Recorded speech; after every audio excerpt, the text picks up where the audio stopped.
dapat pag merong nangyari, alis, palitan nyo yan. Si Baste, may pag-aming naganap. Tatakbo siya o hindi sa 2028? Anong posisyon ang kanyang tatakbuhin? At may sinabi rin siya, dito kay Bongbong Marcos. May inamin, napaamin si Baste. A higher office. Why would I? Hindi. Because there was a survey. Tired and sick of it all. So kung tatakbo raw siya, siguro ang tanong kung tatakbo siyang senador, hindi daw. Bakit pa? Bakit ba daw?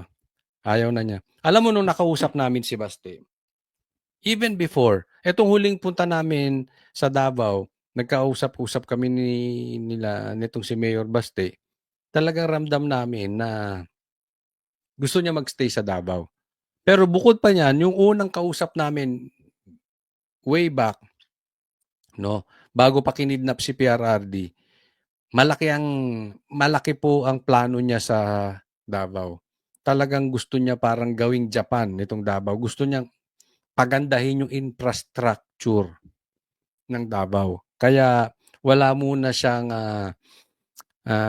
pangarap para sa national position. At yan na may napakaganda. Sabi nga, kaya naman talagang lumakas ang Duterte dahil napakita nila kung paano nalinis ng Duterte ang Davao. Tanungin po ninyo ang mga taga Davao. Marami po kaming kilalang taga Davao at sasabihin, especially yung mga datihan na napakagulo ng Davao. Kaya mahal na mahal nila ang Duterte, hindi dahil sa pagiging panatiko. Nakita nila, pumunta kayo ngayon, maglakad kayo sa gabi. Napakapayapa. Nasa Mindanao po ito, ha? Grabe po ang problema ng Davao before. Paano nalinis? Yan yung sinasabi ko na dapat naman inaayos ng gobyerno. Yan ang inaayos ng Kongreso. Diba? Kesa flood control. Nakita nyo, pinakita namin yung tulay. Diba? Anong ibig sabihin? Gumawa ka ng mga bagay na ikauunlad ng iyong bansa na kahit patay ka na, pinakikinabangan pa.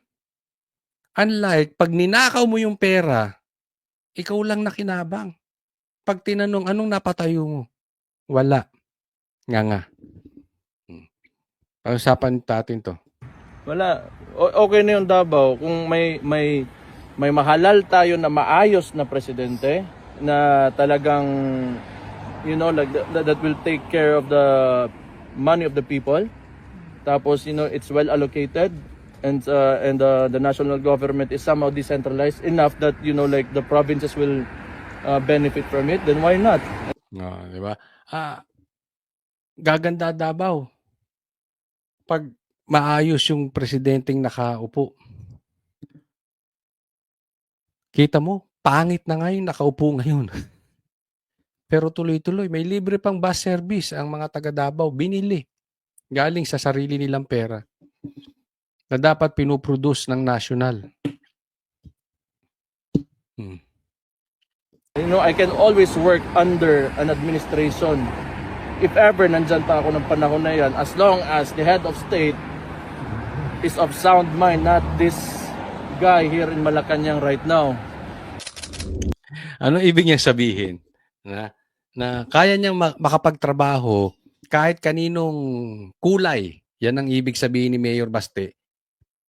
Basta nasa sound mind. Parang, ano ba sound mind? Parang nasa katinuan. Parang sinasabi niya rito, buang hindi katulad nitong buang na si Bongbong Marcos, itong baliw na si Bongbong. Tingnan nyo naman talaga magsalita si Bongbong Marcos, di ba? I mean, wag na nating pansinin yung kanyang pagkautal-utal. Wag na nating pansinin yung kanyang pagkangiwi-ngiwi. Yun na lang saysay nung kanyang mga sinasabi. Wala talaga. Lahat ng mga sinasabi niya hindi nagkakatotoo. Yung mga sinasabi niya pabaling-baling. Kaya wala talagang kakwenta-kwenta eh. Alam mo, kaya hindi sila nagkakamali na gusto nilang i-impeach si BP Sara. Hello. kahit i-impeach nyo si BP Sara, akala nyo ba mananalo si Martin Romualdez? Pagpalagay natin ma-impeach si BP Sara, tingin nyo mananalo si Risa Ontiveros? Sa tingin ninyo, mananalo si John Vic Remulla as president? Hindi. Maghahanap ang taong bayan. Andyan pa si Basti, oh. At kung hindi man tumakbo si Basti at kahit ma-impeach si BP Sara, maghahanap ang tao, didistansya sila kay Bongbong Marcos. Didistansya sila kay Bongbong Marcos. Itaga nyo yan. Ang iboboto ng taong bayan, yung kalaban ni Bongbong Marcos. Hindi yung kain suka. Yung ngayon, nakikipaglaban kahit delikado. Diba? Kaya, hindi nyo ba napapansin? Kahit anong paninira nila kay Sara, lalong tumataas. Bakit? Palpak si Bongbong Marcos eh. Kung matino si Bongbong Marcos at nalagpasan niya, imagine niyo to, nalagpasan niya yung ginawa ni PRRD noong 2016 to 2022.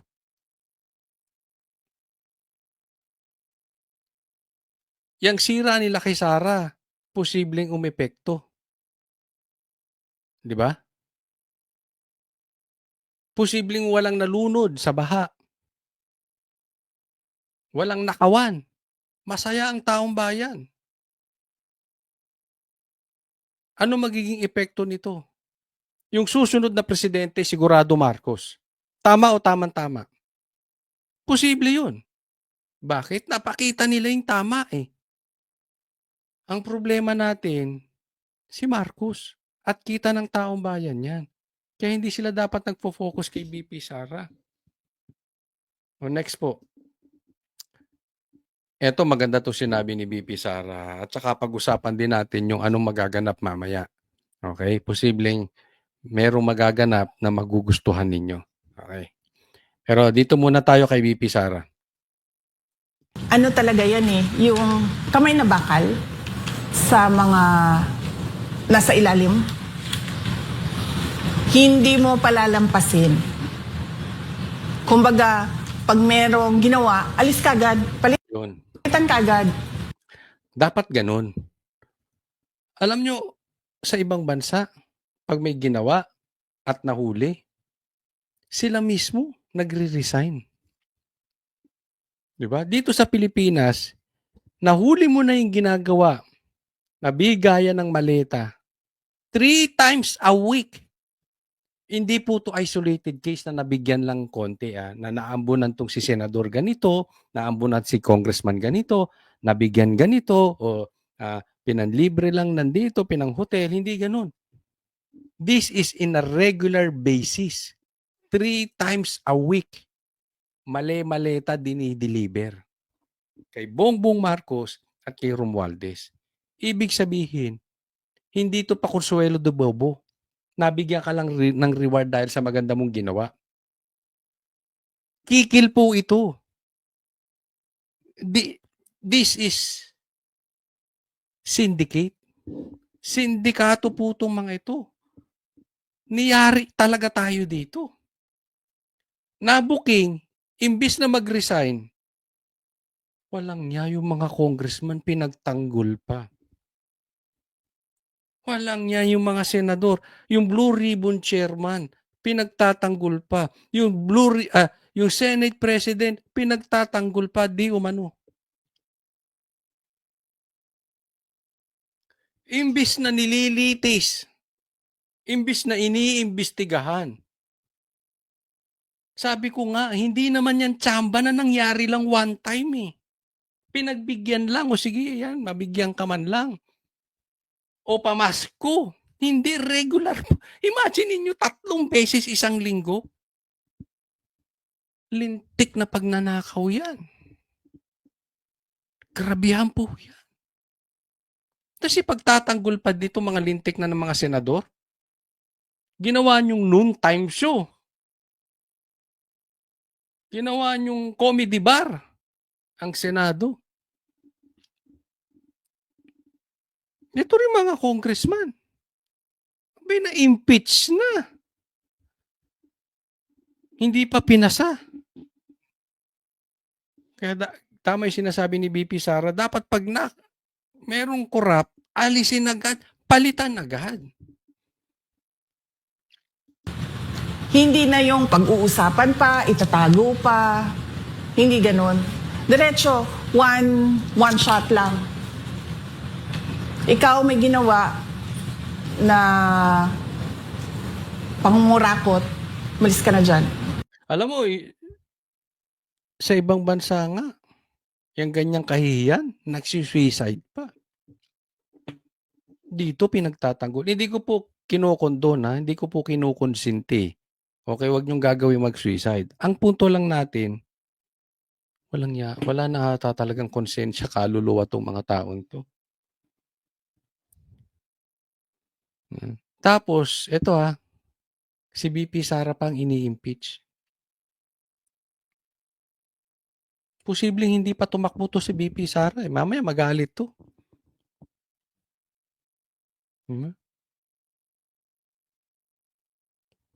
Papasa sa Kongreso yung impeachment niya. Kung ako lang si BP Sara, dapat meron na siyang ginagawa. Alam naman ng taong bayan na inosente siya. Alam din ng mga politikong inosente siya. Ganyan naman ang Pilipino ugali na po natin yan.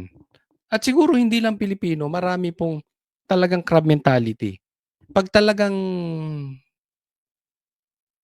maraming hindi lang sa politiko, kahit sa mga vloggers maraming ganyan. Pag nasasapawan mo, aanuhin ka, 'di ba? Hindi lang naman sa vloggers, kahit sa trabaho nyo sa opisina, 'di ba? Pag nasasapawan nyo, ang kanilang ginagawa, sip-sip sa may-ari, sip-sip sa manager. Kasi hindi kanila kayang talunin sa trabaho. So tatalunin kanila sa sip-sip, 'di ba? So alam naman natin inosente si Sara. Pero dapat sana mayroon na siyang gawin na nahakbang na kasi napaka-importanteng makatakbo talaga si BP Sara. Paano kung na-impeach? Hindi na po ito pwedeng tumakbo kahit barangay captain. In any position, elected position, hindi na po siya pwedeng tumakbo. Ganun po katindi yung impeachment. Ganyan po yung ginagawa sa kanya. Wag naman sana siya magsawa. Baka posibleng hindi pa to tumakbo sa 2028 dahil baka mapagod. BP Sara, sana hindi ka talaga mapagod. No? But so far, so good. Kasi ngayon, nagbabanta pa siya Kikita nyo, eto, aasahan nyo. Asahan nyo to. Kayong mga korap, tapos kayo. Etong sinasabi ni BP Sara, gagawin niya to pag naging presidente.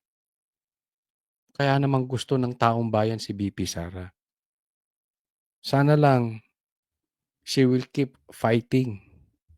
Huwag niya lang iasa doon sa mga senador. Huwag niya lang iasa doon sa mga congressman. Wala namang masama doon. Inosente naman siya talaga Ganon. Hindi siya dapat patawarin, hindi siya dapat pinapabayaan, at hindi siya dapat na hindi pinapansin. Na kumbaga parang wala lang. Yun ang naging problema natin hindi nyo napansin. Ako, ilang taon na ako. Parang nasanay na tayo sa mga kaedad ko at mas matanda pa sa akin, di ba? Ilang presidente na dumaan sa atin. Ilang politiko na dumaan sa atin. Nasanay na tayo na normal lang kurakot. Pag ang isang politiko hindi kurakot, nagugulat pa tayo. Hindi baligtad dapat Nagugulat tayo pagka kurakot ang opisyal. Hindi, sa atin hindi. Normal. Normal ang kurakot. Abnormal ka pag matino ka. Ganun ang nangyayari. Yan yung sinasabi niya, hindi dapat patawarin, hindi dapat pansinin. Bakit? Cancer pong nangyari sa Pilipinas. Naging part of life. Para naging parte na ng ugali ng Pilipino pag ikaw nakaangat sa buhay at kaya mong manggulang, dapat lang. Bibigyan ko kayo ng pagkakataon na mga halimbawa lang. Wag po kayo magagalit. Pero minsan nadidinig ko to eh. Minsan, merong mga bata dyan magkukwento. Tay!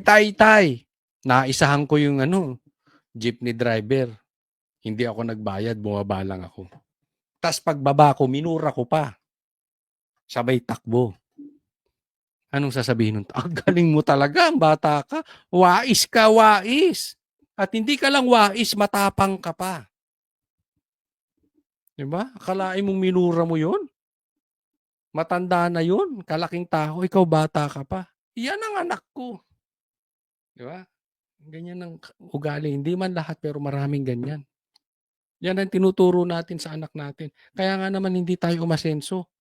Umasenso ka man dahil sa pagnanakaw. Bakit? Sa tingin mo, bata pa lang, pag nakakaisa ka, basta kaya mo, gawin mo. Pag hindi mo ginawa at kaya mo, duwag ka. Naging kultura nating Pilipino yun. Which is mali. Yan yung sinasabi ni Sarah. Dapat. I really hope na pag nakaupo si BP Sara, mabago niya yung kultura ng Pilipinas. Dapat, pag merong nangyari, palitan nyo yan.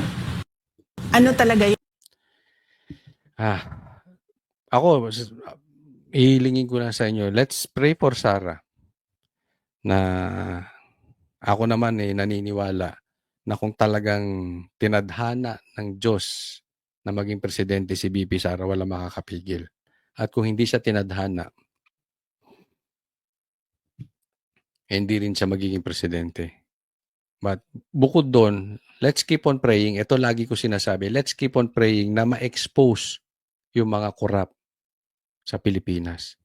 And kung makaupo si BP Sara, let's pray for her. Mabago niya ang kultura ng mga Pilipino. Ito po yung sinasabi ko na posible may mangyari mamaya, no? Dahil parang babasahin natin, baka magkamali tayo eh. Magkakaroon po ng press con mamaya. Yung mga tuloy-tuloy masisiwalat itong mga maleta boys. So abangan po natin yan, ha? At ikalat po natin kasi baka hindi na naman pumunta tong kasi minsan may ganyan, no? Meron akong minsan na hindi ko nababanggitin ang pangalan niya. Meron akong na-cover na isang sikat na opisyal. Kinover namin. May mga vloggers, may mga mainstream media. Tapos may tanong yung mainstream media. Sa probinsya to. Sa isang magandang lugar sa probinsya. Hindi Davao, hindi Davao. Sinabi namin, may tanong yung mainstream media. Tapos may mga tanong kami. Tapos nagtanong din yung mainstream media. Nung nagtanong ang mainstream media, alam mo sinabi niya? Tanong naman kayo ng tanong. Hindi nyo naman nilalabas. Diba? Meron kasing mainstream media na pagka walang bayad sa ibabaw, hindi ko nasasabihin kung anong pangalan, basta isa to sa mga sikat. Yan po ang karakaran dyan. Kahit yung reporter nila, kahit na kunin yung balita, pag send sa itaas at hindi kursunada sa ibabaw dahil walang lagay, hindi mababalita. Nagigets nyo na?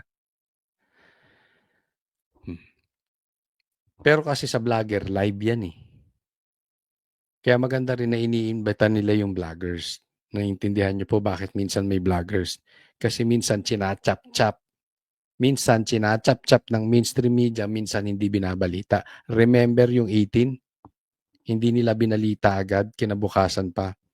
Tapos ang moran binalita ay si Francis Leo Marcos at yung sagot doon sa 18K. Di ba? So, ganyan po ang kalakaran sa mainstream media. Kaya nga itong mainstream media, alam ko kung kanino silang pabor na politiko. Alam nyo kung bakit? Kasi yung official na yon kalaban si ganitong politiko. Oo, hindi ko na sasabihin kung saan. Basta itong politikong kalaban niya is isa sa vote rich province sa Pilipinas.